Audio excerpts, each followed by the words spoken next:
Yeah, yeah. Well, you might be here. You were right, actually. You'd show up right as we start because we're live. Welcome to Super Serial Showtime, everyone. As always, I'm your host, The Metal, and joining me is my co-host, Marsupial Gamer, who we might end up missing for a few seconds or whatever as he comes into the house and there's hiccups with his microphone and stuff, as always. Yeah. But we are here. We're live. We're ready to do our thing. This is the second stream I'm on today. Actually, technically, it's the third stream I'm on, but it's the second one I'm running today. So Can you still hear me okay? Yeah, I can hear you right now. Okay. Well, good. I guess when it joins the Wi-Fi, it'll probably That's what I would have figured. disappear. But we're here to talk about shows, movies, maybe a comic or novel or two, depending on what we got lined up. So go share the stream out with some other people, get them in here, and we'll have a good time. Plus, if you personally happen to enjoy the show at any point in time and you want to help out, you can always give a donation to streamlabs.com/Vomitory Live. Not necessary, but greatly appreciated. And we'll get into things. I think the most important thing that we're talking about today, I didn't even bother to bring up articles about stuff that's going on because I think we've probably been watching enough, and I think I know enough of what's going on off the top of my head that I don't need to. Superman, we finally watched it. It hit streaming, which things feel like they hit streaming really fast now. Really fast. And technically, I guess it was already on streaming. We just weren't going to pay for the early access. It was practically buying movie tickets at that point. Might as well go see it in the theaters if you're going to do that. But it hit your standard streaming service now to where you just get it in the package you're already paying for. So we watched it. Given the fact that he has not responded, I'm guessing I've already lost him. So we'll wait until he turns his computer on and gets back in. But I have very mixed feelings about it. We'll talk about my mixed feelings. I think I have more negative feelings than positive, but it wasn't without merits. I'll at least give it that. Oh, yep, there he goes. I'm split in half. There we go. There we go. Can you hear me now? Yes, I can. Yeah, I can hear you. I always have to just leave and come back in. Yep. So yeah. But Superman. yeah, we're gonna start off with Superman since we finally watched it. I probably have more negative things to say about it than you do. You probably have more positive things to say about it than I do. Probably, yeah. So I'll let you start with that. Yeah. You know, I've seen some. Well, actually, I don't know if I've actually watched like a whole review from anyone else. But you know, I see tweets and stuff, and what people think, and I can see. I don't have like super strong feelings about Superman. Yeah, I do, which so, is probably like, why I have a lot of negative opinions that you don't have. Yeah. I mean, I saw people kind of complaining that he basically got his ass kicked the entire movie. He didn't really do a lot of, like fighting and beating bad guys. Yeah. So that was a big complaint that I saw. So You know, the crazy thing is, watching that movie, I did not get the interpretation that he was getting his ass kicked the entire movie. Oh, really? Yeah, it didn't feel like that at all. Oh, well, he was. I don't know. But I mean, I guess there just weren't a lot of like. I guess there was the fight against what was it? What was she called? The machinist or the I the don't mechanic? remember. The engineer or whatever. Engineer or something like the nano machine person. Yeah. Yeah. And I guess he found a way to, deal with that. That was pretty cool, I thought. Although it wasn't like he wasn't getting beat up or anything, but he was trading blows. A lot of the narrative structure of these type of things tend to be the same as like a Godzilla movie, right? Where it's like you want the hero on the back foot until he comes back and starts winning. Especially when you have somebody like Godzilla and Superman are very similar characters at this point, where they are stronger than their opponent. Like, they just have better Mhm. stats than them most of the time. You want them to have to figure out how to fight the opponent, though, right? Like, oh, you're getting Yeah, me 'cause they confused, got you get some me sort of roughed up. trick. Yeah, and then I come Yeah. back and I beat you. Yeah, but I didn't have any problem with his general look.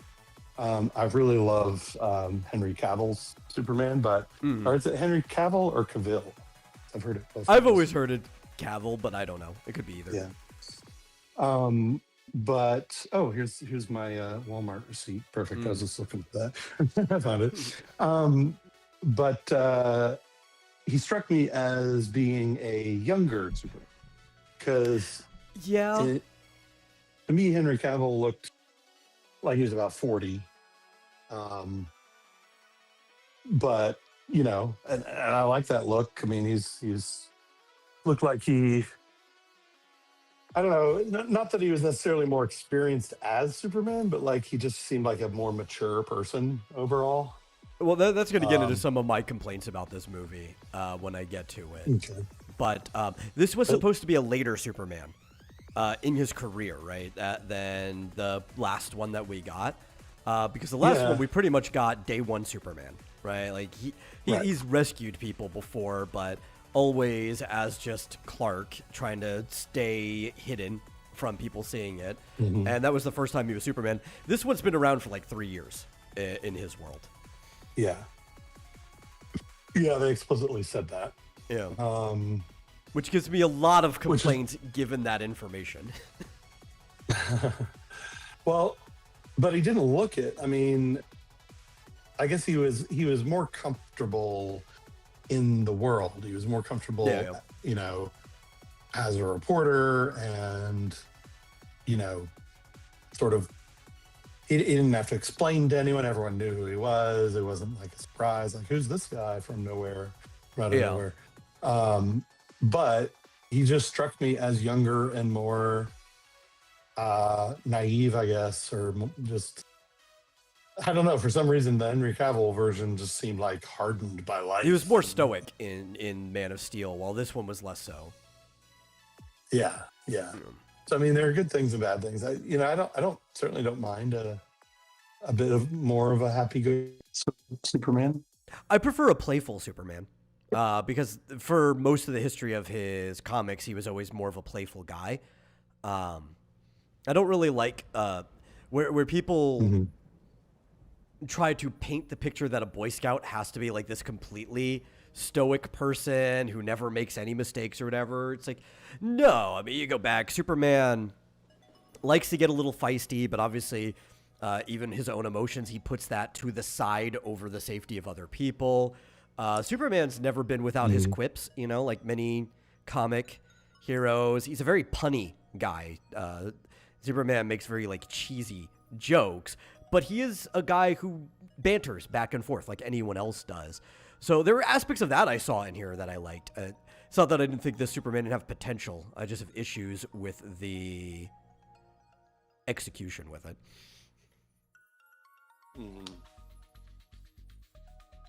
Well, I don't know if I have anything quite as technical as you presumably have, but I thought the story was decent. At least they had, there were super powered villains who could put up a fight. Yeah. I never liked in the original Superman, it was just Lex Luthor. Superman Returns, it was just Lex Luthor. Yeah, but Lex is great, Yeah.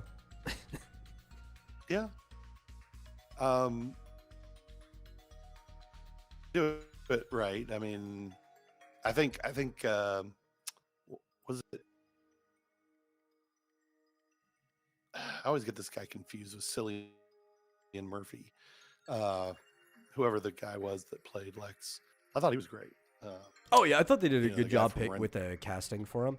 I would have liked a slightly more muscular Lex, but size, personality, I think he captured Lex well. Mm-hmm. Yeah. Yeah. And it was I guess it wasn't really, as far as the stakes were concerned, it wasn't like, the world in danger. It was more just he wanted to kill Superman. That was it. Which is like the there ultimate was a Lex Luthor complex- plot too. After living in a world Yeah. with Superman for a little while, because what I think to capture Lex's personality well is you have to make him the most like egocentric, petty person, not just on this planet, but on most planets. Like Lex is the type of person that he considers himself a god among men, and he doesn't like it if there's anyone, maybe even somebody who's like an actual god in some ways, which Superman practically is, above him. He just does not like that. He wants to be the salvation to the world. He wants to be the guy in charge of everything. He wants to be like whether he wants to save or ruin the world, it's got to be by his hands. Doesn't really matter. And Superman just agitates him. His very existence agitates him. Yeah. I do like the physically stronger Lex Luthor. Not that he could, fight Superman directly, but like no, it just matches the his one in personality, Superman- right? Like I have to be in the animated physically built series- better than anyone else too, because that's my ego. Yeah, there you go. Flit says Superman Taz Luthor spoiled me. I mean, Oh, he was that's as such big good- as Superman. Yeah. Yeah, and you could believe like, oh, if he just had a mech suit, he could probably stand toe to toe with him. Between that series and Justice League, there were actual like several animated scenes of just like Luthor working out. Yeah, and he was imposing, like Yeah. over his own employees. Like he tried to be imposing with his tone of voice and ordering people around, and people would scramble around on the ground picking up stuff that he dropped and everything. So I mean, he had the attitude, right? Mhm. But like, what if they said no? It feels like they could beat him up. He could blow over with a Yeah, and something blows maybe him over. maybe if they had given time to establish the type of relationship him and Otis had, because it was kind of like just a one-off call-out thing. Yeah. Like, yeah, as a reference, look, Otis is here. The guy they picked to be Otis was a really big guy, like almost like a bouncer. If they had established that, then you wouldn't even worry. He's like, oh yeah, because he would just tell Otis what to do, and he'd push around all the other employees. Yeah, Nicholas Holt is the Lex Luthor. Oh, yeah. This one. So yeah, I mean, I think he seemed like he really enjoyed the part, and he did a great job. I mean, he was Yeah. kind of crazy, but kind of really imposing. He's eccentric.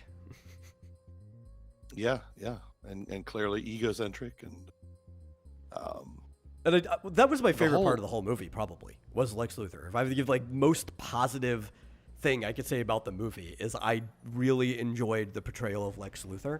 Even the plan, right? Because it was like pulling together a bunch of different tropes from Lex Luthor in the past. Like we've got land grab is in there because a lot of Lex Luthor's plans are about getting land. We have like selling weapons, government conspiracies, all these tiny aspects that are typical Luthor, but also none of it really matters. It was all just a plot to kill Superman, which is the most Luthor thing. Yeah.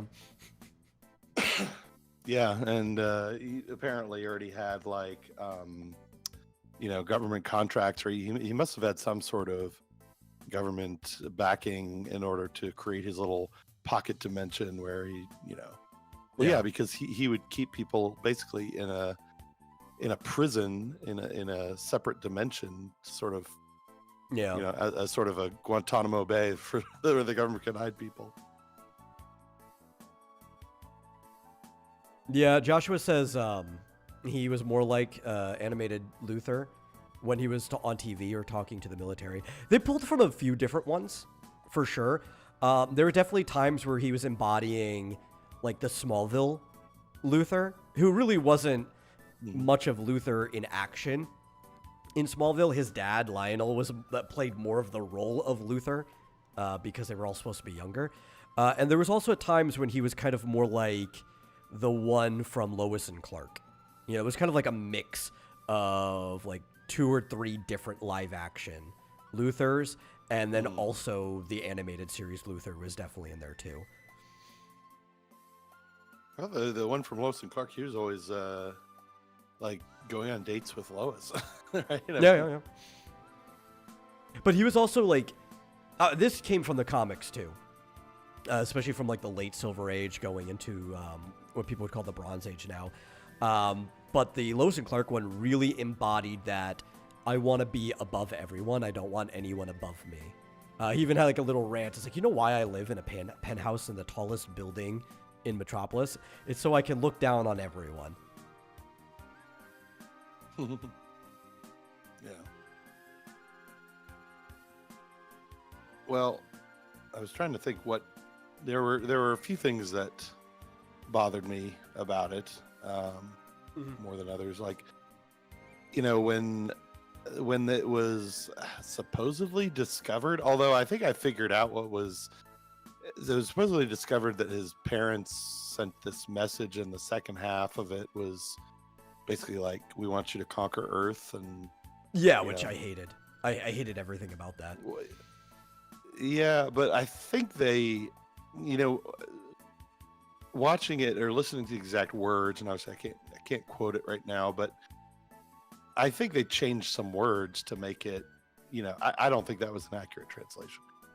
So there's been some discrepancy about that too, because at first Gunn was like, no, that's exactly what they said in interviews. But then also later is like, oh, look, I'm leaving room open that somebody else may have tampered with the message before Luther got to it or whatever.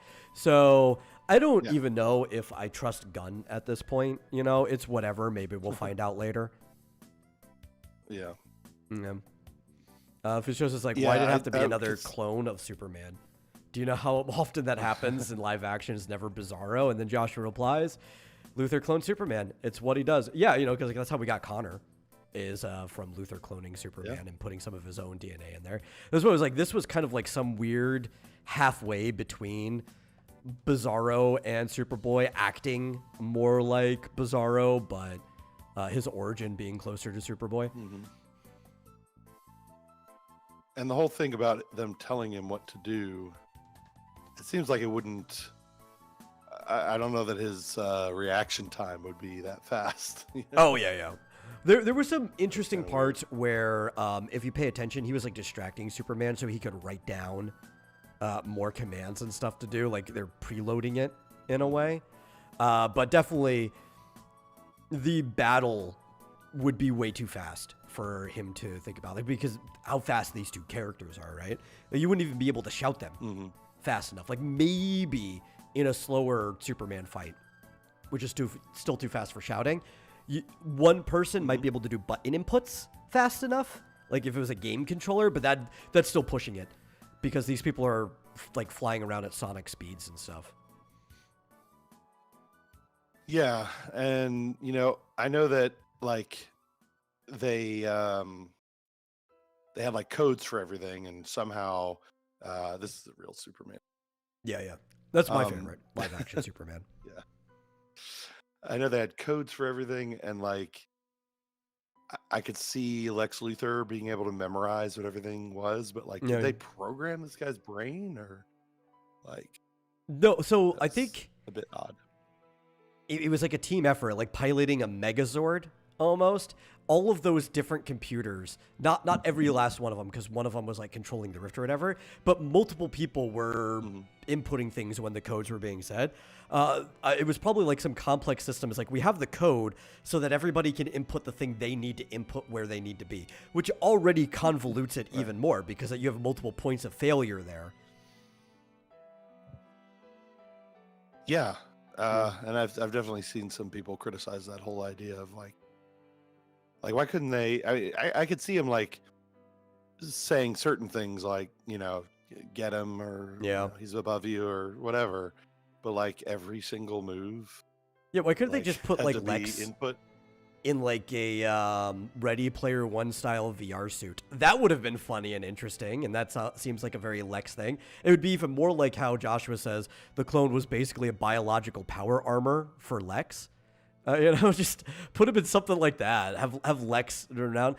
People really like the whole 1A thing where he's just like shouting that over and over again. It's very memey. It's catchy. Yeah, clearly 1A was punch him in the face. Yeah. The thing that he's always wanted to do to Superman.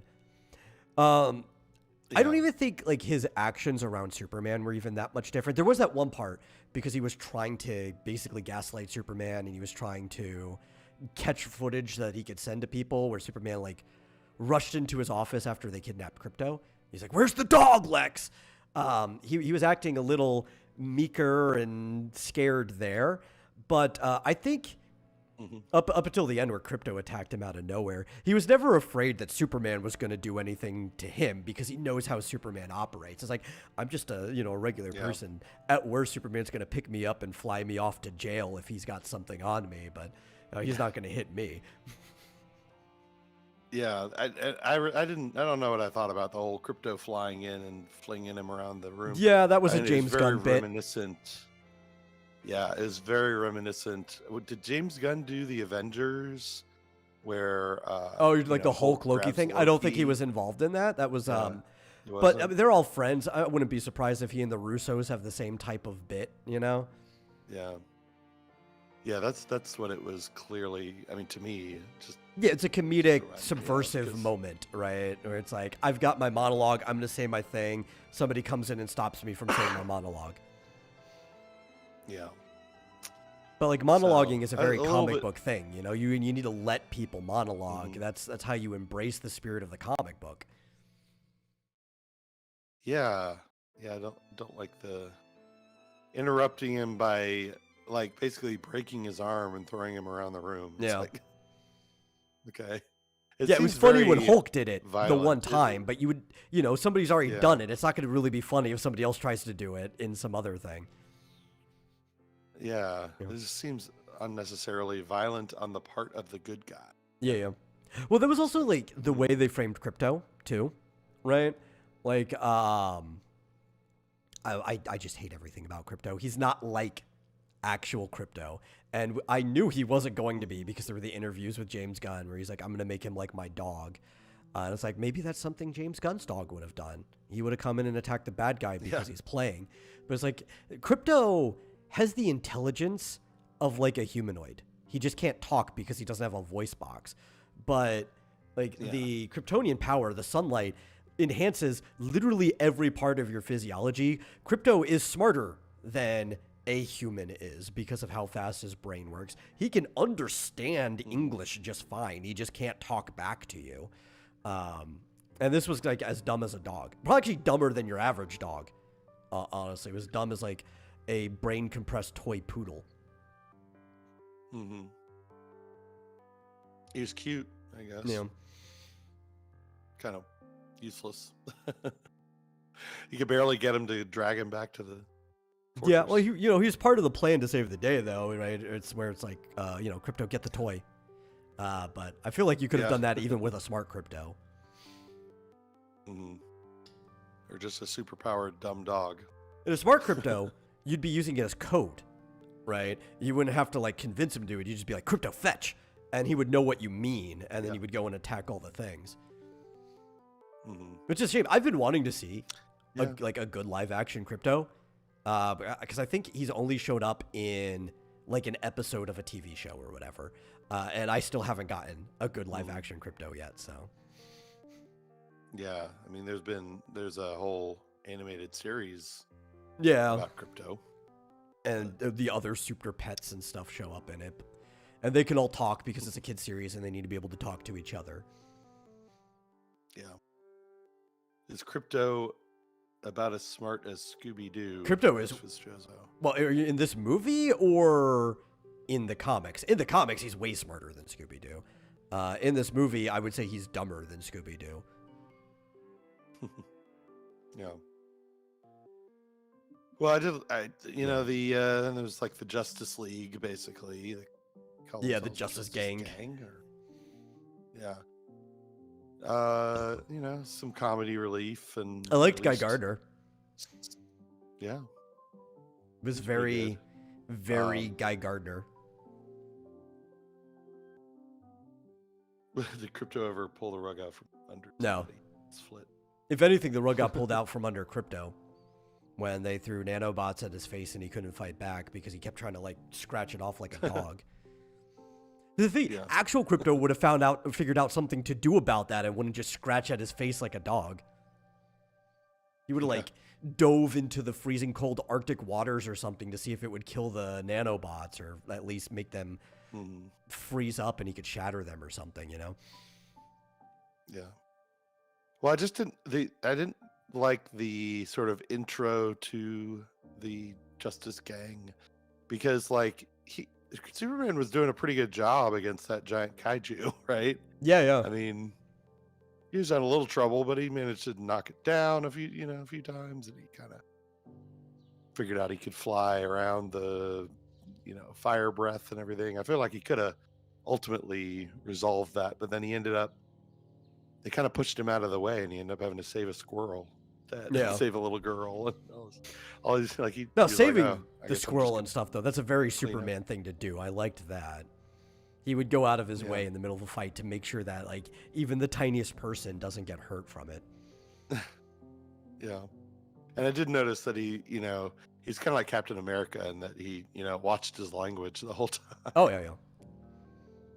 He was raised a good Christian boy in the middle of Kansas. Yeah. But I don't know. Overall, I thought it was okay.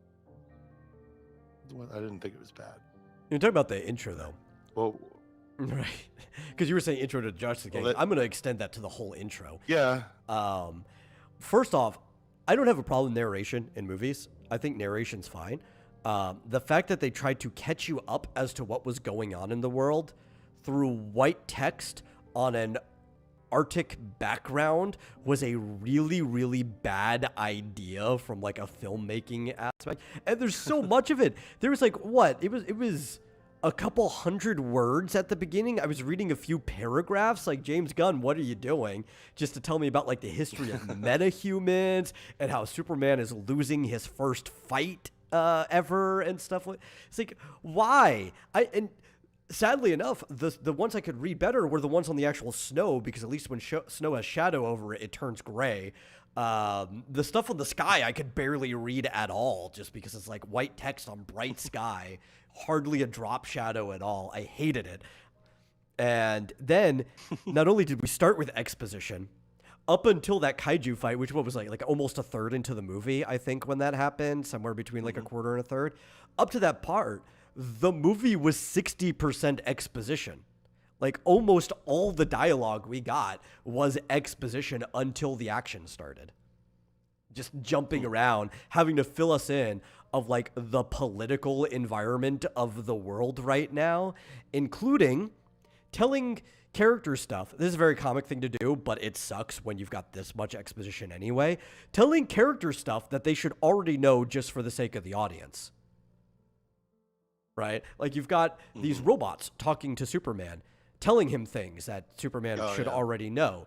And you've got Lex Luthor talking to different world leaders, telling them things that they should already know. You've got people in the Daily Planet talking to each other, also reminding each other of things that they already know, just to catch the audience up on things in a very, very short amount of time. And I don't mind saying things for the sake of the audience. It's very comic book. It's very stage play. It can be fun. But the amount they were doing is like, are we ever going to get to the actual story here? Mm-hmm. Yeah, I did notice that the robots were saying things like telling each other, like they tried to say like, oh, this is a new robot. Yeah. That I guess we built without him knowing. And so we're going to explain to him or her, the new robot, why he needs the yellow sun and why he But if you built a new parents. robot that works for Superman or whatever, why wouldn't you just preload them with all this information they'll need to do their job? They're a robot. Yeah. Exactly. It was like, and then, the sort of, I guess they had the sort of, we're robots. We don't actually have feelings or consciousness in any way. But then essentially contradicted it by every action. Oh yeah. Like, wait, Because are they? James Gunn just wanted to write a subversive robot joke. These things didn't even really need to be there. There have been robots. Like almost everything they did pull from the comics, but sometimes when they pulled something in, it felt like they didn't understand it. Which I do know that James Gunn reads comics. I don't know if he understands comics when he reads them, but he reads them, has for a really long time. But some of the stuff, it really felt like they just started diving through the wiki on Superman information. It's like, oh, that would be a fun thing to pull in here without even understanding like the context or the flavor behind the thing that they pulled from the wiki. Yeah, I tell you, it was a lot more like that than I feel like a lot of other James Gunn, like the MCU James Gunn stuff was, or the MCU stuff was in general. I guess because I guess they also made up a lot more for the MCU, I think too. So there were less referential things, but because he got to define like what the Guardians of the Galaxy was going to be, because none of those people were really Guardians before that. I think they introduced them in a mini series or whatever 6 months before the movie came out, just so they could basically say that they were in the comics. That's not what the historic Guardians of the Galaxy was in the past. It was a completely different team. We actually see them as the Ravengers, the Ravengers that are all like the old Guardians of the Galaxy characters. So he basically just got to do whatever he want, even though all of them are characters that existed in Marvel. He didn't make up new characters for the Guardians. He just kind of got to decide what their dynamic was going to be together and stuff like that. Even got to redo some of their backstories. Yeah, like in this one, it felt like they were going to pull as much as they could from various different disparate comics and mash them all together. But like you said, I felt like they didn't really understand, or they didn't really have a coherent reason to pull all these different elements together, or like form a coherent story with all these different characters. It's just a lot kind of smushed together. Like I'd like to know how that Justice Gang came together. Like, oh yeah, why is it just those three, and how did they become a thing? That would have been cooler than the whole they were like, bit on metahumans at the beginning. Like, you should have told us about the Justice Gang instead. You know, like there were superheroes doing things with the Justice Gang, but then Superman came around, and now there's like competition or collaboration. Like, you could have went any direction with this, but and it was my understanding. I mean, maybe it's different in the comics, but at least in the animated Justice League show, they kind of said that Superman was essentially, I guess, one of the founding members. Like, it was kind of maybe his idea. More often than not, it's like he and the world's finest, right? It's like Superman and Batman come together and they decide we need to get people together for a bigger superhero, like this bigger situation. It's beyond us, right? Yeah. Maybe Martian Manhunter or something, but it was just like they mentioned that they were corporate backed. I didn't quite catch what corporation or why that was important or what the point of that was. But they had a Justice League. I wouldn't be surprised if they were backed by like Maxwell Hammer or something like that, you know? Yeah. And that was way too big for three people. Or sorry, Maxwell Lord, who runs Hammer. Sorry. Maxwell Lord. Yeah. Maybe. Oh, actually, Joshua confirms it was Maxwell Lord. Yeah. I didn't catch that they mentioned that in the movie or not, but he sounds like the type of person who would be running that. That was the guy in Wonder Woman 84, right? I didn't watch Wonder Woman 84. Supposed to be Maxwell Lord. That's awful. So the last live action thing I saw Lord in was the Supergirl TV show, where he kind of played Lex Luthor in the Supergirl TV show. Where basically, like, because Lord does a lot of the same stuff Lex does, but they didn't want to use Lex in it, so they just brought Lord in to do all the Luthor stuff that, you know. At least they didn't do as badly with this as they did with Wonder Woman 84, because that was awful. Maxwell Lord gets a wishing stone and he can wish for anything. Somehow she defeats him anyway. Yeah. That was awful. Terrible follow-up to the original, or the first Wonder Woman movie, which was great. Yeah. But yeah, there was a lot of questions and a lot of skipping over and just kind of glossing over Well, stuff. it's also part of like the implications I was saying. This is year 3 Superman, basically, right? Or at the end of year 3. He's been around for 3 years. And so I guess you're saying this is going into year 4 Superman. But he acts like day 1 Superman. Like his personality, the way he's handling all this situation is like he's never done anything before.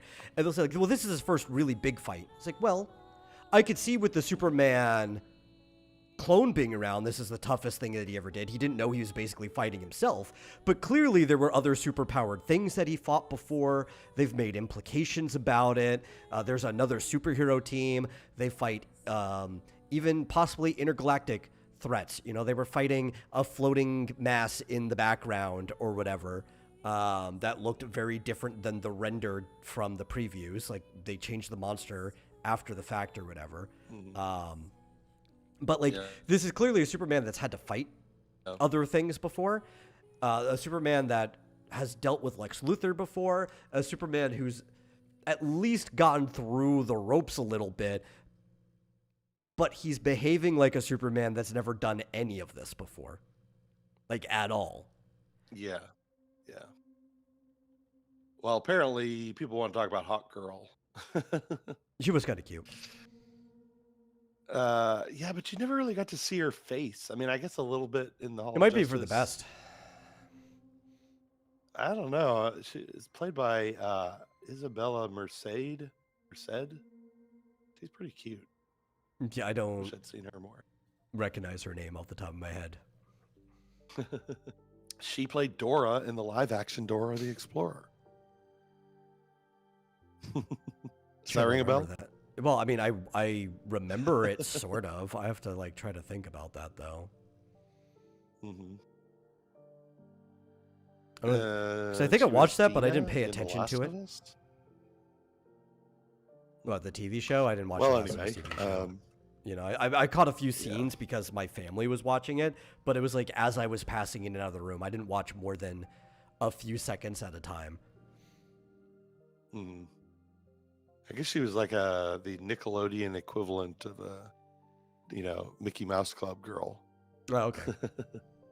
Yeah, she didn't get to do much in the movie at all. She screeched like a hawk for some reason. They did decide to do that. I don't remember because Hawkgirl is like one of those not consistent at all characters. She's basically different in every incarnation that she comes in. They even treat the Hawk people differently in like every incarnation that they come into.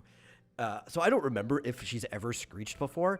The only screeching that is imprinted in my head for any of the Hawk characters is the ones that have metal wings, and that's the sound that their wings make when they fold. But like when they weak out, they do like a screech. But I can't remember. I wasn't ever that big into like Hawkman or Hawkgirl though in the comics, so I'm not the best person to try to argue whether something fit or not. I thought she was fun though for the bit that we saw. I feel like there's a different DC character as a canary or someone who does the screeching thing. Oh, Black Canary. Yeah, she screams. Black Canary. Yeah. Hawk Girl, I always thought of. I mean, she would scream, but not like a hawk. No, like a battle cry. She would just be like, ah, yeah. But she did do that when she was like flying through the palace of that third world dictator dude. Yeah. But yeah, she'd have her mace. She kicked ass. That was, Yeah, she did. Although it wasn't really. I feel like isn't the mace supposed to be like electrified, or I thought that she varies could too. Channel some kind of But really, like the mace is just the weapon of their people. Like Hawkman gets one too, or whatever. Like when there's a whole Hawk army, they're all carrying the spiked maces.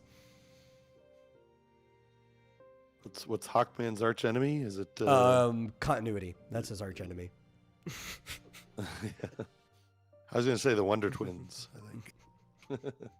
What do you think about the spicy Latina? I mean, again, she was cute, but like we didn't really get much out of him at all. Yeah. Same with like with that you got more. who was it? Mr. Terrific. Mr. Terrific was the one that they gave us the most Yeah. of out of that group. Yeah. I say with that, when she had the mask on, like the bottom half of her face, she kind of looked like the girl from what was that show? Miss Marvel. She kind of reminded me of Miss Marvel. Oh, yeah. That sort of high schooler. But I will say that on her Instagram, she looks a lot hotter. Yeah, She's apparently 24 Fizz says seconds it's in that. Gentleman Ghost. I didn't even know that. I knew that he fought Gentleman Ghost. I didn't know it was his arch enemy. But also, like I said, I don't really read Hawkman. He's not a character I've been interested in. I know a couple of his enemies. I would not have been able to tell you which one was like his main nemesis. Mm-hmm. Or if he even had a main nemesis. Because some characters don't even have like a number one, you know? Mm-hmm.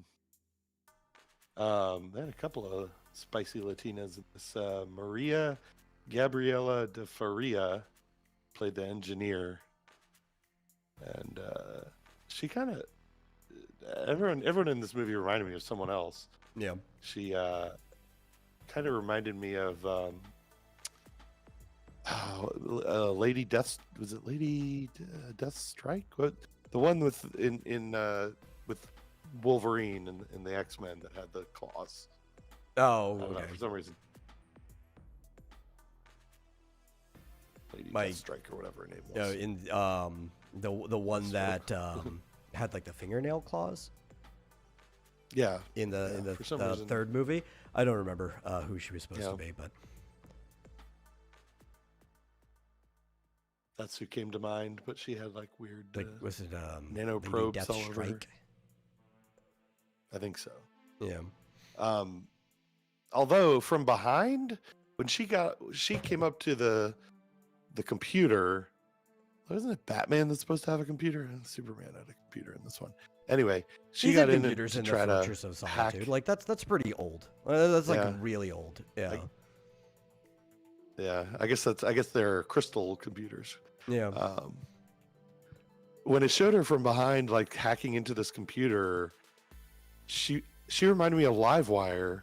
A little, from, yeah, from the I could animated see series. that. Especially like when her head kind That's- of almost went lightning bolt. There was quite a bit of like almost live wire Yeah. in it. I was thinking Yeah, I that was too. like, is this Livewire? That's weird, right? Yeah, but it's only in that one scene, only looking at her from behind, because then the camera showed her face and the spikes were gone from her hair. I guess they Yeah. were just behind her or something. Weird. Apparently, Joshua That's what I had thought it was an at first. interaction on Twitter where some hot girl fan had to lecture him about the difference between hot girl and hawk woman. Dead Flip Hawk says that woman? he was very measured in that exchange. Dare I say stoic? There's too many hawk people for characters that hardly anybody likes. Yeah, I think Bird Person is better than all Hawk people. I know Hawk Girl's stocks went up because of Justice League, the animated series, but Yeah. Justice League America, whatever they called it, JLA. Because she But, was,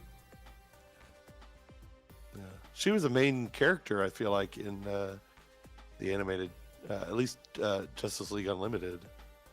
Yeah. Maybe even in the Well, there first was like the Justice whole League thing in series. JLA where there was the whole return of the Hawk people, and then she had to have like that crisis of conscience whether she's gonna help her people invade Earth or if she was gonna help the Justice League and everything. I think the thing that made me not care about her though was it's because they wanted another female. They couldn't just have Wonder Woman there, but there was plenty of people they could have chose. Yeah. Plenty. But she had a you thing know. with Jon Stewart. That was the thing I was going to say. Is like I Green really Lantern. did not like the relationship between her and Jon Stewart. That took me out of like caring about her for a character the entire time. This one though, I already like better. The Guy Gardner one. Yeah. Yeah, but he's Well, no, I'm saying like the fact I mean, that she's definitely not going to have a relationship with Guy Gardner, so that already puts Hawk. them Oh, I gotcha. ahead. Yeah. yeah, Hawk Girl. Yeah, you like this Hawk Girl better. Yeah. I had no problem with like Jon Stewart on the whole, but I Hot did Girl. not like that version of him because of also the relationship with Hot Girl. Like those characters did not need to be together. I didn't like how they kept trying to put people together in general. I didn't like the Batman Wonder Woman thing in JLA. I thought that was kind of stupid. Yeah. Too much. Yeah, well, that was shipping. mostly in Unlimited. Yeah, BS. It's because they wanted more girls watching it. That was the main thing. Because for the longest time on TV, the number one audience everybody's trying to get, the primary demographic was 14-year-old girls. So like, if we can get 14-year-old girls watching our show too, we'll do whatever we have to.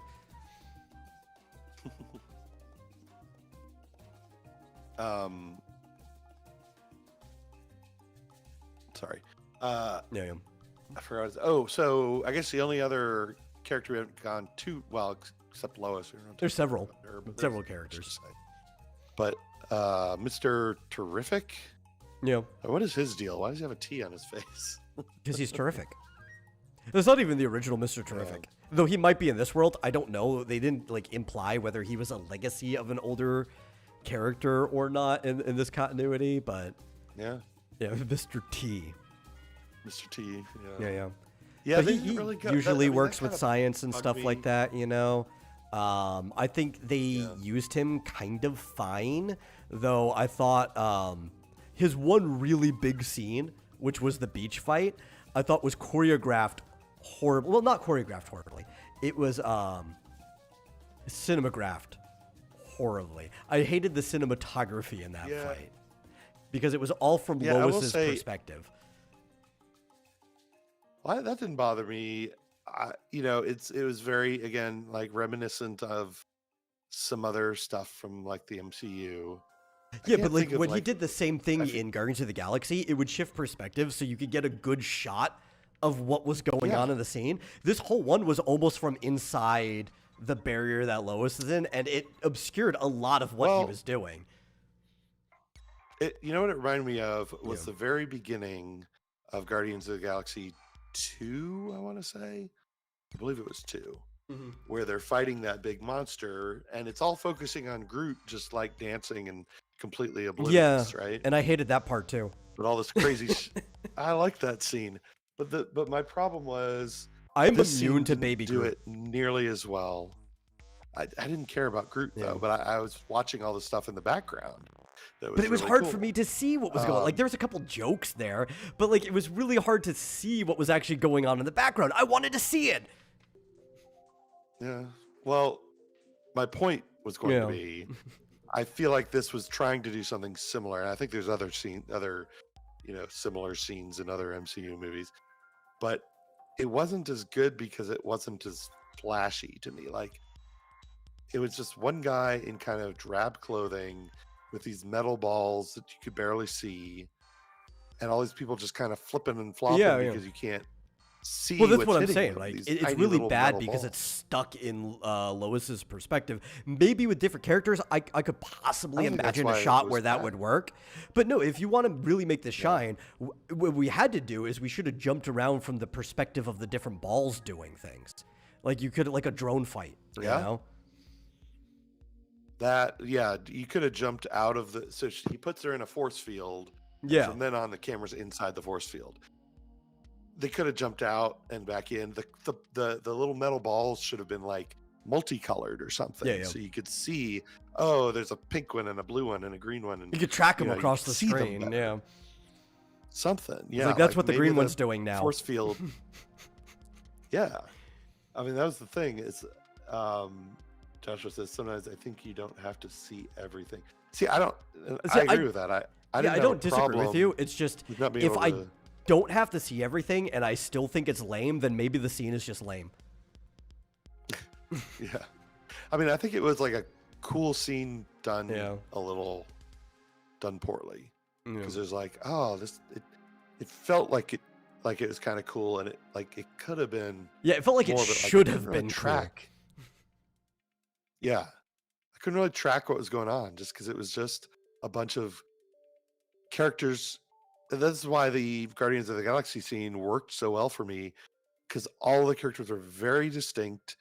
It was a very kind of strangely colorful scene.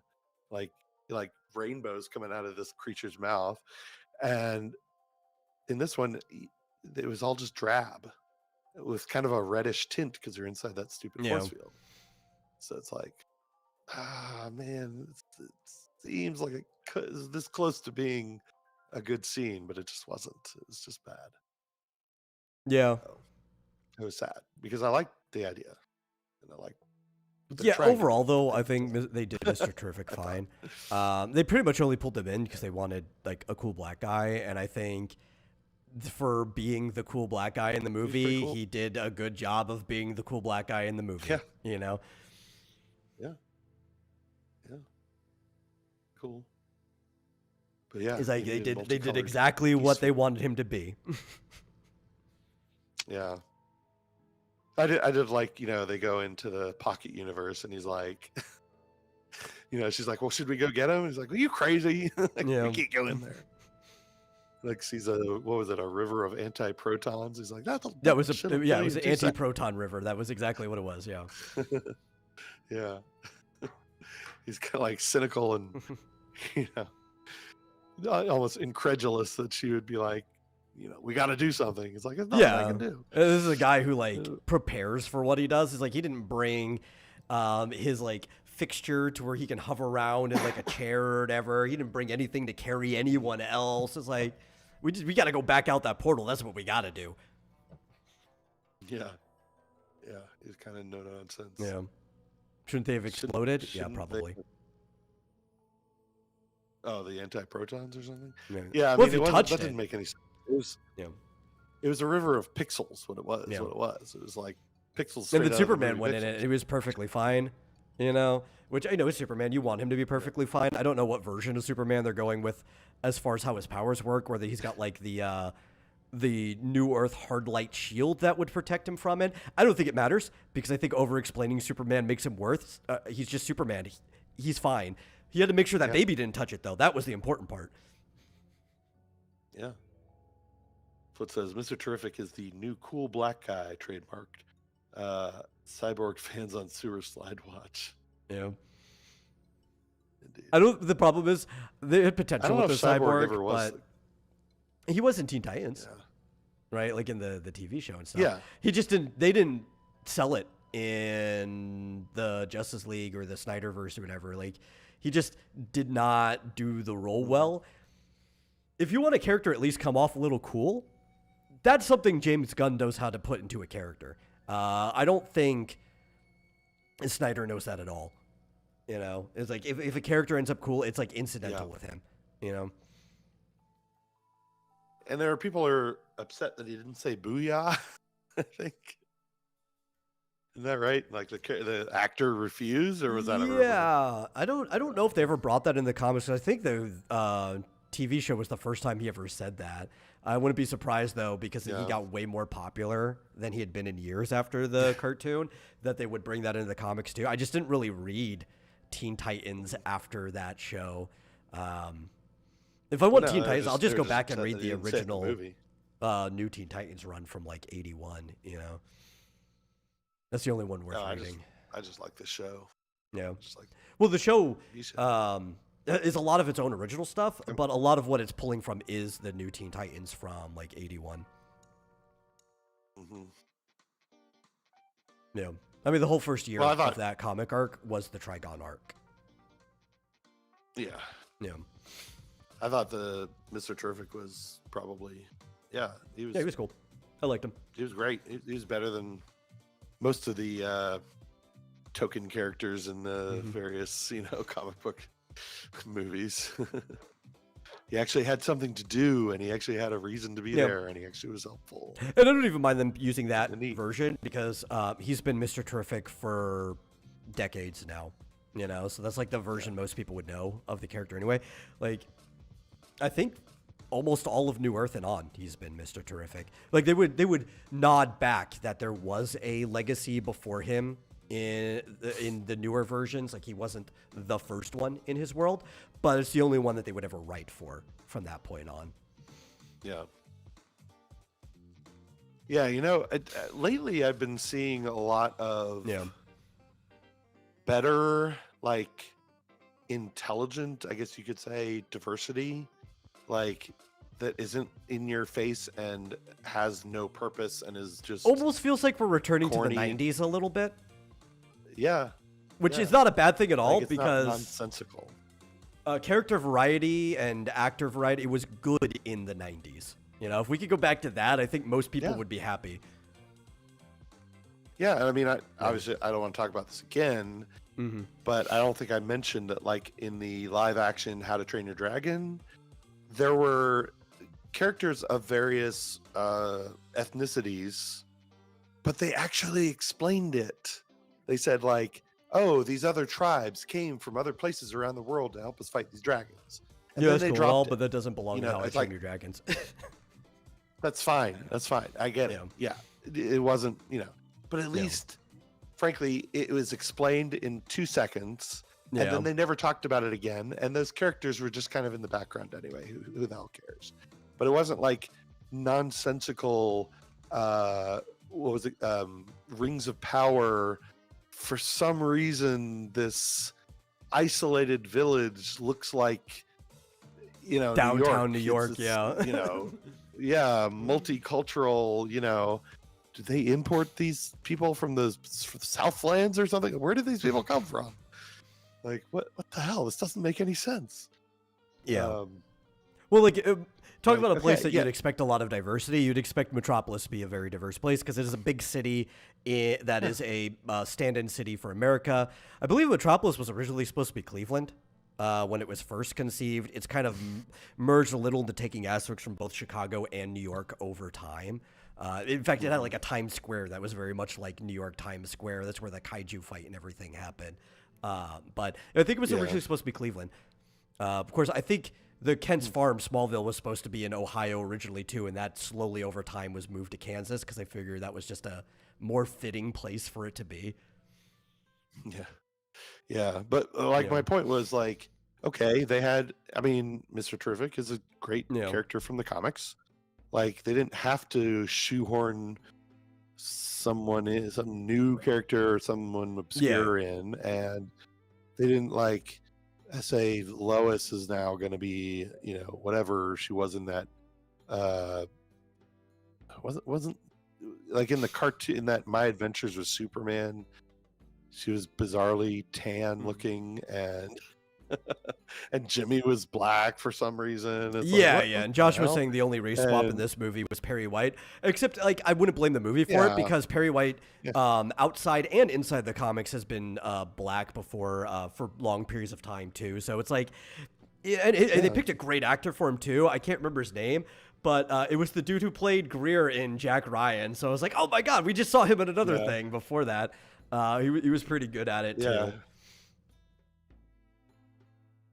Yeah, I was like, I was kind of racking my brain. I liked the guy who played Jimmy. Who's that guy? I thought he was a great Jimmy. I just wish that they had given him a wig or colored his hair redder. That's the only thing. Like, I'm going to be a little nitpicky about it. Wendell Pierce. Yeah, he's a good actor. I liked him all through Jack Ryan. I thought he was great as Perry here.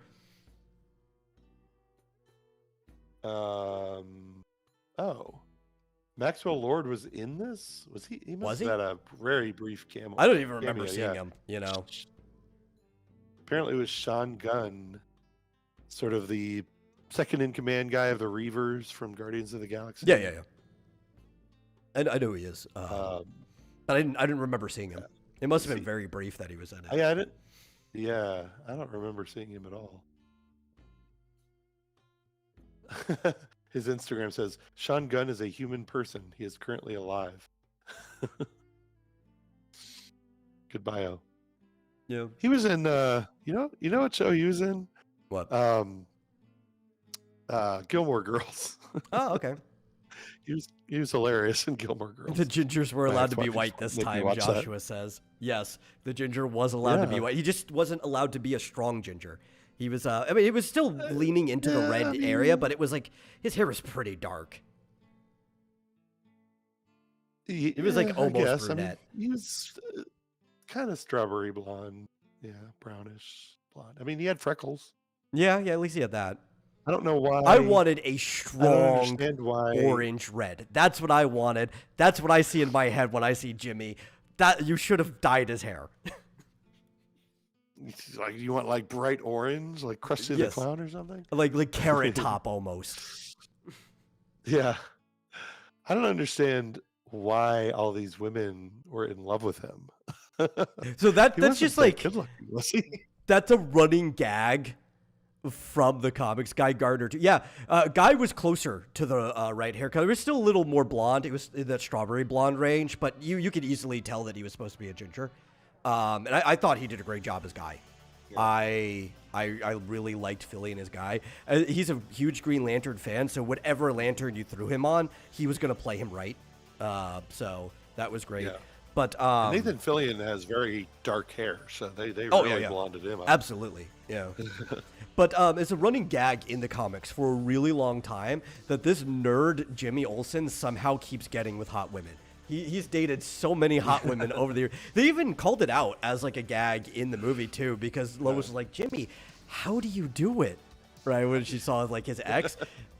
Right now he's dating what's her face? Miss Tessmacher. No. In the comics, he's Silver Banshee, I believe is her name. Sivan. That's who he's dating. He's always got like a hot chick that he's with. And so yeah, it was Miss Tessmacher in the movie he was dating. Yeah. Yeah, and he couldn't stand her. Which I guess I could understand, but like, well, she's got shrimp toes. I guess if, yeah. He had her in his phone as mutant toes. Yeah. I noticed. Because he didn't like her toes. And she's kind of annoying, but, you know. It seemed like at the end when she runs up and jumps on him, he was like, all right. I guess this is what's happening. He's the one with the harem. Yeah. Jimmy's also had every single superpower under the sun at one point or another. Right? I think actually he's had the most superpowers out of any character in DC Comics. He always goes back to being Jimmy in the end. I think one of the most famous ones, he was like, what, was it Elastic Boy or Elastic Lad? I can't remember what the name was. But he's also had like Superman's powers for a day or two at a time. He's been everything.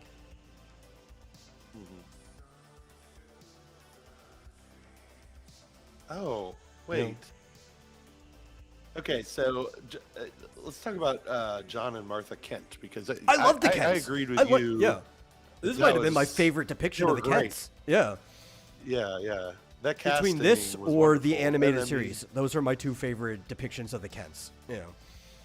Yeah, I mean, they were they're a bit more southern than Kansas. Like, I would have more likely bought that they were from Florala, than Kansas City. Yeah, or they were from like Greensville, Texas, or something like that. Or yeah. They were definitely deep southern, but they were awesome. Yeah, they could kind of almost pass Midwest. It was definitely more southern, but it wasn't completely unbelievable. Mm-hmm. But I was looking at the John Kent. Is his name John? Yeah. Without makeup, and he's been in a lot of stuff. He usually plays villains, I think. It's kind of interesting. Pruitt Taylor Vince. He's in Constantine. Wasn't he the he was the alcoholic priest in Constantine, wasn't he? The one who died trying to drink. Yeah. Yeah, and he has a he looks like what's that guy's name? The guy who played the Kingpin. Oh, like Vince D'Onofrio. Vincent D'Onofrio. Yeah. Kind of a very Vincent D'Onofrio kind of look. But he got a little bit, good. But I liked him because also I think a lot of times they cast the Kents a little bit too young, where they only start to barely look old by the time that Superman's an adult. They should have been middle age-ish when they got him. Right, they were already too old. They'd passed the ability they could have children, and they adopt this child they find in their cornfield. That's supposed to be the Kents. They should be like getting Social Security checks by the time that he's an adult. They did it perfectly in this one. I mean, I thought they did a great job in the original 1978 Superman, where they definitely depicted them as middle-aged when, they found him, and they're like in their 70s when he grows up. So this was even better, I thought. They were just kind of a couple of wholesome country bumpkins. Mm-hmm. So that was Yeah, Flint says to everyone in Hollywood, anyone not from New York or Cali talks like an inbred hillbilly, even though Plains people don't have an accent. Well, it's not that Plains people don't have an accent, but it's definitely more subtle, and the subtle parts will vary from place to place, But yeah, he says. Talking about Plains people, like everybody thinks. Flint says that's something writers need to realize. Neurotic urban hipster trash and inbred hillbilly are not the only types of people that can exist in the U.S. Yeah. Well, it's like even being in Texas, right? I was in North Texas. I was in the Great Plains. You do get some, especially in Fort Worth, a little bit of drawl, but not a lot, right? It's a lot more subtle than if you start moving into like West or South Texas. Then it starts getting really strong. But people just assume everyone in Texas talks the same. Even the drawl in West and South Texas are completely different from each other. And then obviously if you're in the cities, you hardly hear it at all. Like hardly anybody in Austin has much of an accent. And having lived in various parts of the Deep South, I can tell the difference between a South Alabama to North Alabama accent and the difference between that and Tennessee and East Tennessee, which is very different from Central Tennessee. I mean, it's like there's tons of different accents out there, and you're like, no, you've got New York, maybe Boston, maybe Boston gets its own accent. Philadelphia, Philly will get it. Then it'll jump over to like Cali will get it. Seattle specifically, not all of Washington, just Seattle will have its own accent, and then everything else in between's a hick. Yeah.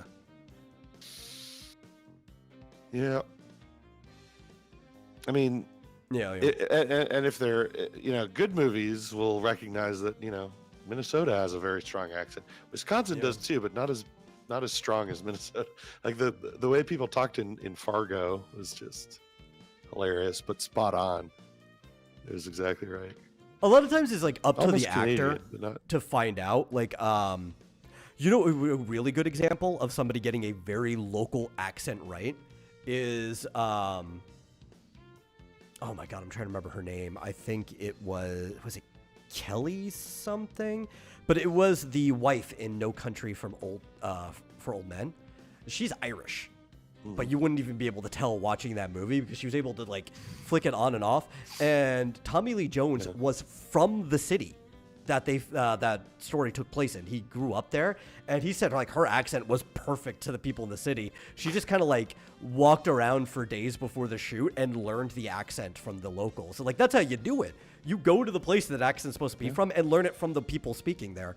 And actors could do it if you're talented, but a lot of times they just don't wanna. Or the director doesn't think the accent sounds right, and they make you do an accent that's actually less accurate than what you were trying to do. Yeah. Well, that was nice, but no one else had an accent really. Yeah. Except for the guy, the weird dictator dude from Kazakhstan or whatever his name, whatever it was I called. actually forgot the name of the place he was from. Yeah. So some foreign place is invading some other foreign place. Bosnia. I don't know. It wasn't, but it sounded very similar. Like it had a very similar name to Bosnia. Yeah. So it's abusing, and they're like, well, can't really name any real countries. Let's make something up. A lot of that is actually an artifact of them not wanting to do that back, because a lot of these characters became popular during wars, like the World War and stuff. Like, you know, they predated a little bit, but they grew their popularity during World War II. So it's like they would want to get involved with war stories, but it's like, we don't want to talk about real countries. Let's go make up our own. and they're still around in their universe. Now people are like, I don't care. I'll talk about whatever. Boravia, thank you. I'll talk about whatever country I want. Yeah, in modern day. Yeah, and I noticed he's going to split Boravia up, so half of it was going to be, what was it, Lutheristan or I don't know, something like that. But there was no Otisburg. That bothered me. Never. Where's Otisburg? Otisburg. Otisburg. Exactly. And that had much more imposing Otis. Had like 2 lines. Yeah. I'm trying to think other than that. Like I said, I like Jimmy. I liked the Kents. Even with my gripe that I wish Jimmy's hair was more like Jimmy's hair, but you know, whatever. It's closer than I was going to get otherwise. I can't complain. I should not be complaining. They actually let Jimmy be Jimmy. Yeah. Yeah. Yeah. I have a lot of issues with the plot, though. So I think this is another problem. You can make all the comic references you want. You can get certain characters right. But then if your plot sucks. And I do think a lot of how this plot went sucks. Especially because it was like very reliant on getting people to turn on Superman. Which, I'm not saying that's impossible to do, but especially a Superman who's already been saving people for 3 years, I think like it's a very unbelievable plot. Especially with Lex Luthor. Because Lex Luthor, even in the earlier days, had like a very, very mixed opinion of the world, right? Because it would, you know, it's a tech company it's an everything company, but some people would like it. Some people would already be suspicious and hate it. I think it would be really hard to get everyone to flip on Superman. You know, the fact that Luthor was the one who delivered it, half of people would already be suspicious of it anyway, right? And some people are like, well, you know, 3 years isn't a long time, right? It's not really a long time to be doing something. Yeah, maybe if whatever you're doing, you only practice on the weekends, 3 years is not a long time. The fact that Superman is out there saving everyone every single day for nearly 1,000, well, actually a little over 1,000 days, right? Because it's 365, you carry it over. Over 1,000 days straight of saving people every day. It's really, really hard to say, like, this guy hasn't spent a lot of time doing something. And also that people don't have a good opinion of this guy that would be hard to shake. I think it'd be easier if you said this was like day one Superman, like you'd only been doing this for a month or two. Yeah. Yeah, it's that did ruin it. Like it was so unnecessary for them to be like, oh yeah, he's been here for 3 years. I mean, except for I guess they wanted to skip right to him being in a relationship with Lois, I guess. But I mean, yeah, that didn't have to take 3 years. That could have been a few months. That could have been 6 months or something. I hate that they skipped it. The part before their relationship is my favorite dynamic between Lois and Clark. Yeah, or they could have like come in like where she just found out. Yeah. Right. And they're not in a relationship yet or whatever. And they're like, in fact, even their relationship seemed like day one. Well, it didn't even say like they'd only had, no, he seemed more familiar than that. It seemed like they hadn't had a lot of dates, but it could have been like their first date or second date or something. But also, it's like, it had to have been early because they were basically seeing each other in secret, more or less. Like, they were kind of hiding it from their coworkers and everything. Yeah. And she was surprised that he was there when she came into her apartment and stuff like that. But that was like the only reason we knew it had been at least 3 years, because he said it, or no, 3 months. They said it was their 3-month anniversary. So they themselves had been dating for 3 months before that point. The 3 year is another mention in the movie. So it's like, I feel like they would have had some of those conversations sooner. Already. It was another thing where like this conversation is only happening for the sake of the audience. Same with the whole like, where I'm going to let Lois interview me for the first time 3 months into our relationship, just so we could get more information out for the sake of the audience. Yeah, and like, I liked it better when she was his first interview, Yeah. Like, does Superman in the comics like write about himself? I didn't think he usually did that. I mean, Well, I know no. there's... So Clark does write about Superman a lot, but it's because like the whole reason he became a reporter was to have an excuse to go to where the danger was. So a lot of times Sure. after the fact, he wouldn't interview Superman, but he'd be reporting on him. He'd be like writing everything that happened during those events, unless Lois happened to be there. He'd like that's a way to keep your cover. Let her report on the one she happens to be around. Yeah, exactly. But you're right. I actually was going to talk about this earlier, but didn't. I kind of forgot about it. But the whole, like, they see his parents say that he's there to take over the world, and like, he doesn't even say like it's a lie. Like he just kind of looks forlorn, and everybody turns on him instantly, and it's like, say something, dumbass. Like, be like, no, that's not true, or. I wouldn't have even admitted it, where he's like, I didn't know about the second half. I would have been like, I don't even know that that's true. I did. Yeah. Somebody just made up that second half. He didn't know. So he didn't put up much of a fight. Really disliked the overall plot. You know, I didn't dislike the Luthor part of the plot, where it's like, this is a whole thing to kill Superman. I liked that, but how we got there, I didn't like. You know, it was it was a mess. But not like a mess where it's like I'm trying to cover my tracks type of mess, because sometimes there's like an intentional one. It was like the writing itself was a mess, and I didn't necessarily like that. Yeah. And they were juggling way too much convoluted stuff. Yeah, I was trying to squeeze too much in there. Yeah, I'm going to start a war and hope that Superman intervenes, and then hopefully everyone will turn on him because of that, and then hopefully this will happen, and maybe coincidentally this will happen. Like, and I'm fine with coincidence. Too many it's just like moving parts. Yeah, because like the things he needed, he's like, I need to get dirt on Superman. How would you know?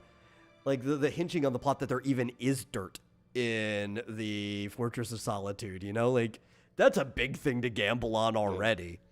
And I'm gonna go break into Superman's house, make him mad to potentially not even get anything out of it. Yeah. And how do they know? I mean, I guess he had a couple of superpowered beings with him, but it's, I guess there's a question of whether or not, how secure was the Fortress of Solitude going to be? I guess he would have taken that chance, but. Well, he basically had Superman with him, right? So that part kind of makes sense, right? Yeah. He didn't even need the other person, even though he kind of needed her to extract anything from his computer. But to like get in, the whole part that I've got a Superman clone, so that gets me into the Fortress of Solitude, that part I have no problem with. It's like, yeah, you've got Superman's DNA, and then also if there were security measures, you have somebody who's as strong as Superman there to take care of the security measures. So that's all fine. Yeah. The most needless backflip, suck my head up through my own ass to turn around scene ever in there. Yeah, she flips onto her hands, and her hands become her feet, and her head comes up through her ass. Yeah.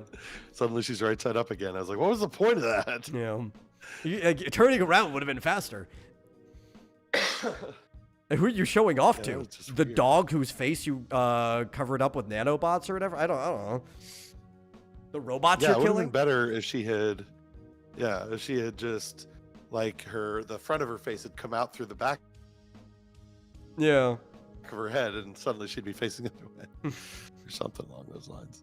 There's a lot of weird the stuff. most needless backflip in movie history.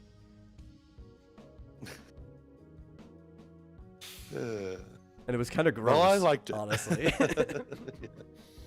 Not that part, just the whole way.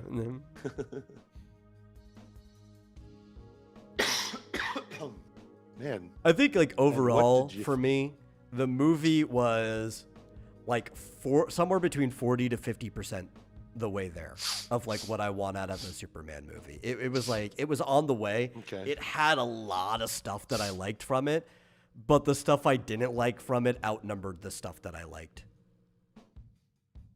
I think that's what it came down to. I think it was kind of close. Yeah. I don't think it's a bad movie though. So if like I'm trying to separate Superman from it, like what I expect from a Superman movie, if I separate that, I'd probably maybe give it like a 6 out of 10, It's above the average line. But as like a Superman movie, I'd probably only give it maybe like a 4.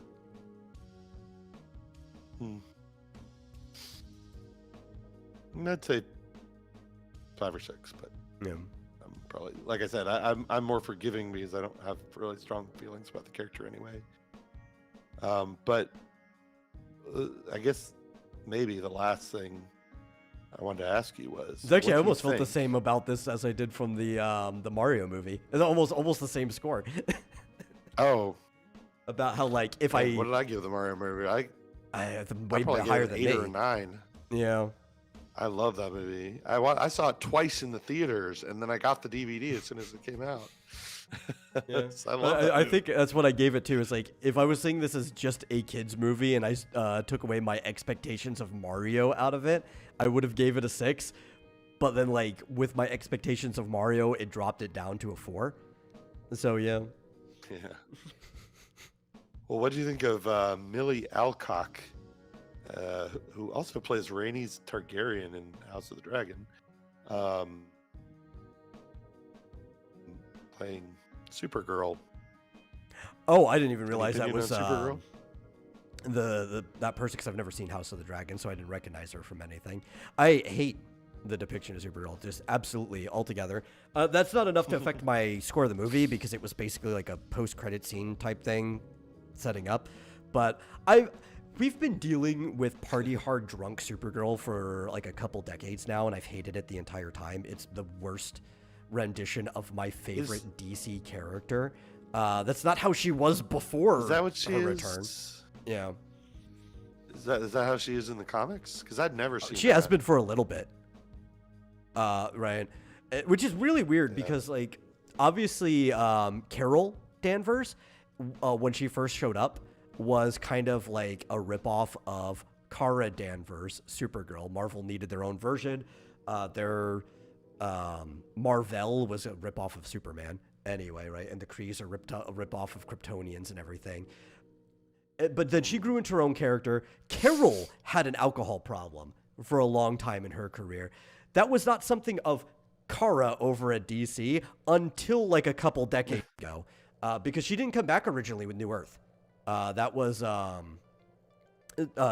she was brought back because of the Superman animated series brought her in and was popular with fans, so they had to find a way of working the Kara Supergirl back into the comics. They had a different Supergirl at that time, which was Linda Danvers, the Matrix, who just took the form of a blonde-haired Supergirl. She's not actually a Kryptonian, she's a clone. Genetic lab experiment. And yeah, but it was a couple decades ago when they started bringing her back. They started giving her things like alcohol issues, and she like was a partier and stuff like that. And it's like, I don't like this. This feels like you're trying to rip off your ripoff. And that came into be, especially with the story they're going to do. They're going to be doing Supergirl Woman of Tomorrow, which is my least favorite Supergirl story ever written. So it's like, I have literally no hope of liking this Supergirl at all. What's funny is like the Supergirl CW series, which went right up until 2021. She wasn't like that at all. Well, she also wasn't Kara. She wasn't any version of Kara, really. Basically, what they did was they just made her Clark in a Kara skin suit, right? Just a younger Clark. They made her have like the same type of problems that Clark had. They have made her go work at a newspaper thing, and it's because at the time that they made the Supergirl show, they basically had to make a Superman show without Superman because they weren't allowed to use him until like the second season. Mm-hmm. Yeah, I guess, and they ended up basically saying that she's an alternate universe, quote unquote. Superman. One of the cool things about Matrix, I really liked Matrix, Supergirl, is she could actually manipulate things at a molecular level. And that was like a point that they would make in her comics sometimes back in the 90s, is like, and unlike Superman, I can manipulate matter at a molecular level, and she would like fix things sometimes, or like just take a gel sail bar away because she could just like, without having to bend it or break it, she could just like pull it off because she's removing the molecules in between or whatever. It was a very interesting, because her powers worked differently. Sounds like she's just omnipotent. It's just cute. There were limits to what she could do. Like, she had to focus on it too. But yeah, molecular bonds she can manipulate. Which means she could kill you if she wanted to. Sure. Yeah. I recently watched, I guess it was Crisis on Infinite Earths on Max, their version. And Supergirl was with the Monitor the whole time. Is that what happened in the comics, or was that just... It was kind of close to the comics. Yeah. I think we talked about it when you watched it. Yeah. Like, they obviously changed a lot because they wanted to work in a bunch of worlds from the different, like, media that were made. So instead of working with different Earths from comics, they were dealing like, well, here's the 60s Batman world, here's the Teen Titans world, here's that's more of how they ended up doing that. But aside from that, they were closer than I thought they would be in that one. Mm-hmm. Oh, by the way, you know why Supergirl Woman of Tomorrow is so bad? I almost forgot who wrote it. It's a Tom King story. So we're going to be adapting a Tom King story for the Supergirl movie. So, you know, this one, we waited for streaming to watch it. I may not even watch that other one when it hits anything at all. Because Supergirl was my favorite DC character. Superman actually being a very close second. I've always liked Superman. And then Constantine, I think, is probably third. They're all up there. But Constantine wasn't even always DC. But we're going to take my favorite DC character, and we're going to adapt her worst story ever. Yeah. I don't know anything about it. All I know is Tom King. Yep. Yeah, the next DCU movie is Clayface, which I probably also wouldn't see in theaters. I might watch it when it hits streaming. I don't know if I have much of an interest in watching a Clayface horror film. It's funny, we just watched the Clayface two-parter of Batman the Animated Series. Like, what was it, yesterday? Yeah, that was good. I love those. Yeah. I want to watch. You know, did you know the season 1 of Batman the Animated Series was like 52 episodes or something like that? Oh yeah. They were very long. But also you have to the definition of a season, because a lot of older shows had longer seasons, even if it was still once a week, and it was a season lasts until you go on break. Right, so whatever you don't skip a week, that is a season. So like you have the Flintstones, whose season 1 is like 60-something episodes, and it's because they kept going that until their first break. Then when they came back, that's the next season. Yeah, but so it's just Clayface. It's not a Batman movie where Clayface is the enemy. I don't know if Batman's going to be in it or not. I don't know if they've revealed that, but it is like a Clayface kind of horror movie.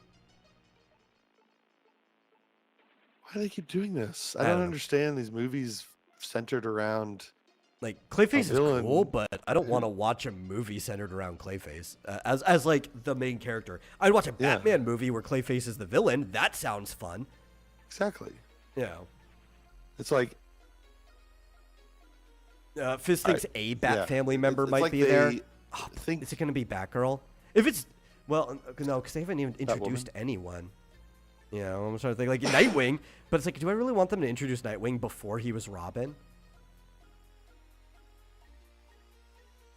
I think it's just more Hollywood misinterpreting why people hate some of these movies, thinking, oh, maybe they're just sick of the heroes and want to watch a movie about the villains. Yeah. It's like, no, we're sick of your rendition of everyone. It's like... Yeah, Joshua says he's going to wait to see if trailers and reviews. Reviews not as much these days because there's hardly anybody who makes reviews that likes or dislikes movies for the same reason I do, so it's really hard for me to gauge whether I want to. Trailer, though, I'll always give trailers the opportunity to change my mind on whether I want to see something. You have like maybe 3 chances, right? You have 3 trailers. opportunity to change my mind on whether I want to see something or not. Yeah. But a lot of movies have Apparently bad they trailers. already have. Do they already have a trailer, or is this a fake I don't know. trailer of Woman of Tomorrow? Most comic fans agree that best Robin is Tim Drake. Do they? I think Dick is the best Robin, but I think maybe one of the reasons people lean towards Tim is because a lot of people who even might think that Dick should be the best Robin prefer him as Nightwing, right? So it's like, well, they don't want him to stay Robin; they want him to be Nightwing, so they'll want Tim in his place. I think Dick Grayson he is Robin. Yeah, Josh, I was asking if there was a trailer. What I meant to ask was, is there a trailer for Supergirl? No, because Clayface is coming don't before think so. Supergirl. Supergirl's further on the horizon. Oh, yeah. okay. They changed the name of it. I guess it was going to be called Woman of Tomorrow, and they changed it to just Supergirl. Yeah. I think they just put it there during the initial announcement because if something was based off a comic, they were letting you know what comic it was based off of. Yeah. Are they making a Brave and the Bold live action movie? I don't know. The best stories. I actually still think Dick was better as Batman's Robin sidekick than he was as leader than Teen Titans. I like the Teen Titans, but of all the characters in it, Dick is the one that makes the least amount of sense. And he's the one that usually forms the Titans. And it's only because, like, in opposition to the fact that Batman's on the Justice League and he wants to prove himself. That's like the reason why he usually is the starting of the Titans. I think though, because Dick is kind of a solo guy.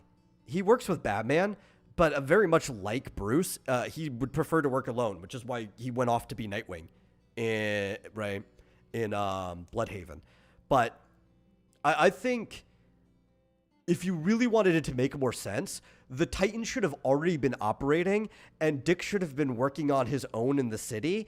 And over time of them constantly clashing and working together, it's like, yeah, I'm on this case too. I'll work with you. I'm on this case too. That eventually he just becomes part of the team because they need a leader and he's better at it than them. I think that would be a much better way to handle the story that would fit in his character more. But almost every single time, especially with the new Teen Titans more than anything, it's like this is how his personality was as Dick, as Robin in Batman, and then it changes when he becomes the leader of the Teen Titans. It's like he's two different characters. He has to have some way to meet Starfire and fall in love with her, I guess. Yeah. Well, I mean, that could have even been a good reason, right? You could have had, like, maybe the reason he ends up actually working on the team is he starts, like, developing a crush for this alien while they're working together. And it's like, after the 10th mission, it's like, you know what? I guess I'm part of the team now. Then in New 52, they just make her the weird butt-naked girl. Yeah. Sleeping Well, to be fair, Starfire, aside from the Teen Titans show, was always barely clothed, and her day job was even as a supermodel. So that's why Raven's a better character. You know, she understands a certain level of modesty. Yeah. Sure. Yeah. She is more of a slut in New 52. Like, even when she was like this skimpy dressed supermodel, she was never a slut in the past. Not really. I mean, maybe sometimes you'd find the one-off comic or whatever, but that wasn't her consistent personality. In New 52, they kind of just made her like this easygoing girl that was easy to get into. It's one way to, Yeah. But anyway. Yeah. I might have to read Woman of Tomorrow to find out what this book is about. I would recommend you don't. What this movie's going to be about. Was it a book? Or I guess, there's I think it was a run that, like a mini series or whatever. They would call that a run now. Okay. For some, even though like a run used to be years, now it's like if you get more than 6 issues, it's a run. but you can get it as like a single graphic novel because they collect everything afterwards. Back in the day, they would have just called that a miniseries. Or a limited series. DCFandom.com says it received widespread acclaim and was nominated for the Eisner Award. Yeah, well, the Eisner Awards have been a joke for a long time. They have. They've basically, it's almost the same as the way the Oscars and stuff are now. They used to actually be a really good award that accredited what was going on in the industry. Now it's like an industry insider circle jerk. Yeah, pretty much. Yeah, it has decent sales. Had decent sales. Yeah. But it's Tom King, so yeah, it's going to be awful. I would have had more fun if talk about New 52 stuff. If they leaned more into the time that she was a Red Lantern. But then you'd have to like introduce the Green Lanterns first if you wanted to do that. Well, didn't they already? Well, I mean, like in the Green Lantern movie, because if you don't want to just like make her a Red Lantern out of no one or out of nowhere. You kind of want to introduce the Red Lanterns through like a Green Lantern movie before you make her a Red Lantern. See, the middle of the meeting was like saying the one guy saying you're all wrong. Well, I will say people who liked that story are wrong specifically.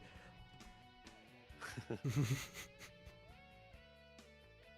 be fair, they talk about decent sales. None of the sales have been decent in the of anything, DC or Marvel, in the last couple decades or so. Like, if you were to compare their sales to stuff from decades before that, all of them are low by comparison. Like, it did well for the time period it's in.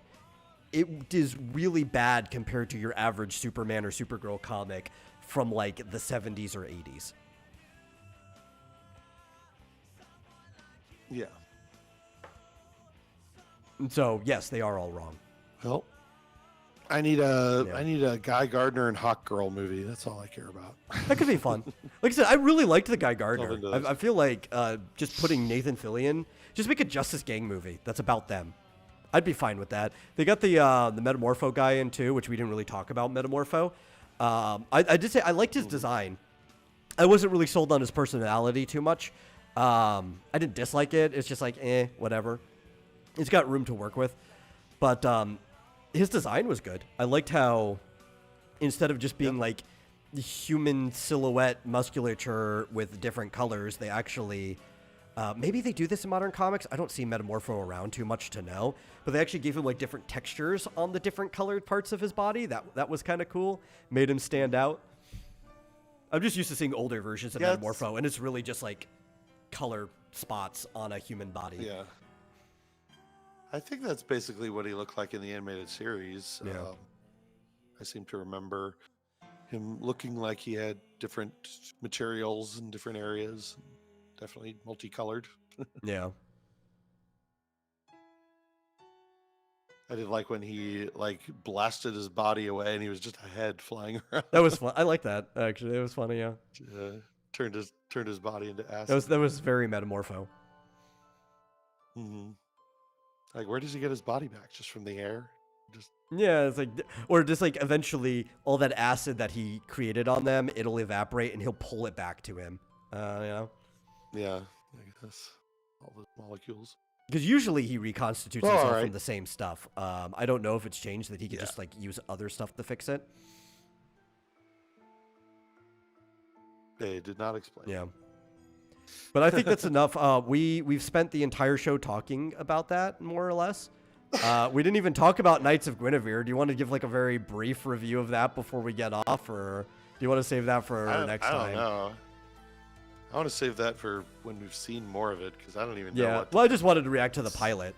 I did put it in the tweet, but I don't really know what to think of it yet. Really, you know, I've got opinions of the pilot, but. Yeah, it's odd. It's just, I don't know what to think because I don't know what's going on yet. It's although it's a little bit tropey. I mean, like, you know, it's very tropey. Oh, we're rescuing this helpless I guess seemingly like non-working robot, but then it comes alive and kicks ass. Yeah. Or something. I don't know. Yeah, like I've got the general premise down, Yeah. It reminds me of a few other cartoons and stuff that I've seen, especially like the amusement park planet, and the fact that it's like they're using the amusement park to control everything. It kind of like makes them rich. There's definitely like there's a class system between the rich people of the amusement park and then the slums and everything. It's a lot of tropes. There's an original story in there somewhere, but it's a lot of tropes. Yeah. So like they must be on another planet because like people are seemingly like that girl who works with the junkyard people. It looked like he was gonna beat her or kill her or something. Like you could just do that. Like I don't know. It just there's like no laws in this. I guess I'm sure there's laws, no laws, but it's like you don't. It's like being in the projects or whatever, right? The cops aren't around; they're not going to do anything about it. It doesn't really matter, right? And the amusement parks are like islands. It's kind of like there's like a little Battle Angel Alita in there, right? There's a little like Elysium in there too, where like the planet is the scraps for the richer people who live on islands above everybody. Yeah. Yeah, the Battle Angel Alita, where is she like trying to put together? I don't know. I have to see that movie again. But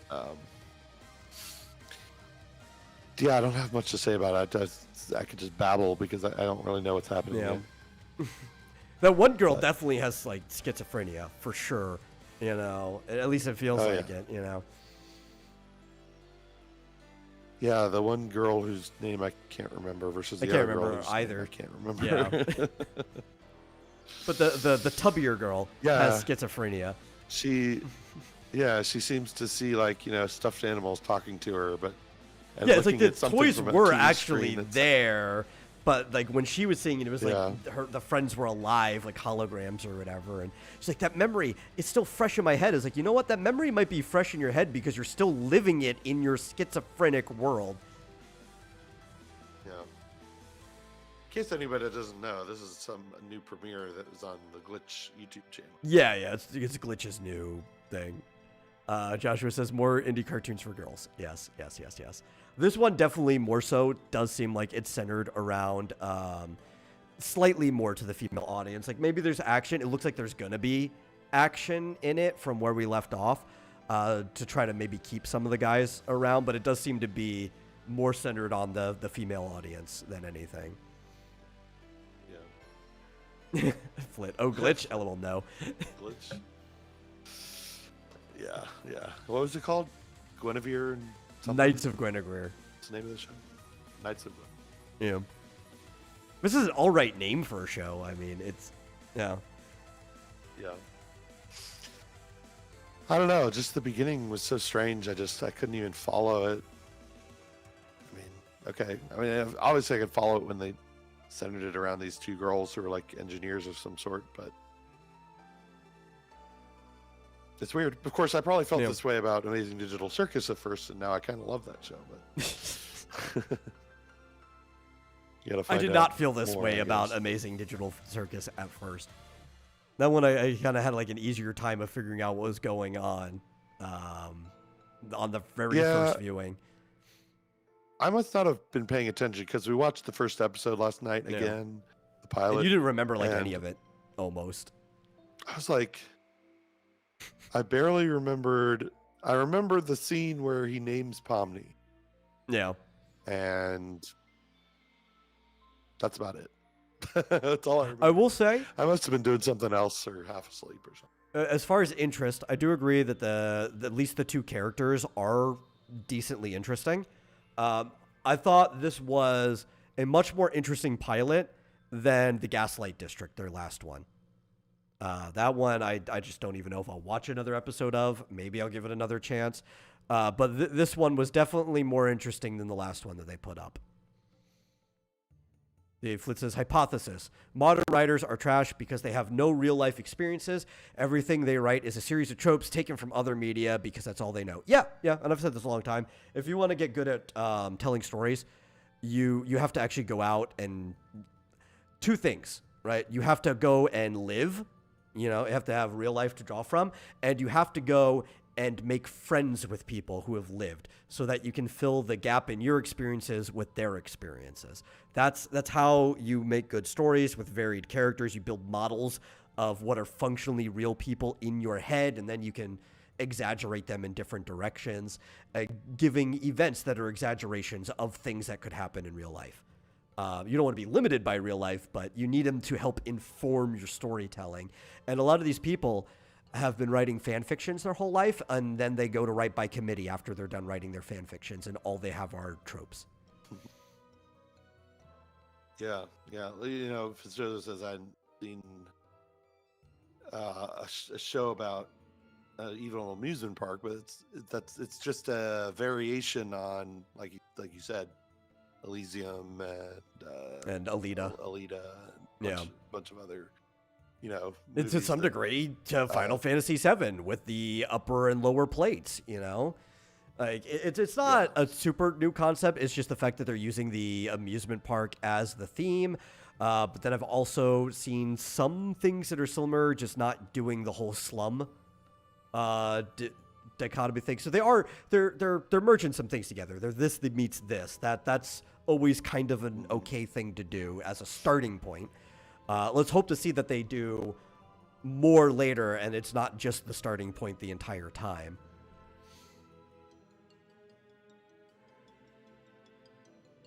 Well, yeah, that's about it. I think I'm about worn out. Showed out. Yep. Maybe we'll talk more about it after there's another episode. But hey, thank you guys for watching on the second stream I've done today. I do not plan on running a third one today. Most likely not. Especially because I'm hungry and dinner time's coming up. Yeah. What if like after dinner I'm just like, whatever, I'll go put a game back on or something. I don't know. Or who knows. But anyway, thank you guys for watching. Please share it out with your friends. Get more people in here. Always have a good time. And hey, if you really, really like it, you can always give a donation to streamlabs.com/vomitoriumlive. Really helps us out. And we'll see you guys no later than Thursday, though. I've been streaming games a lot more since hooking the PlayStation up, so you might even see me tomorrow. Bye. Bye.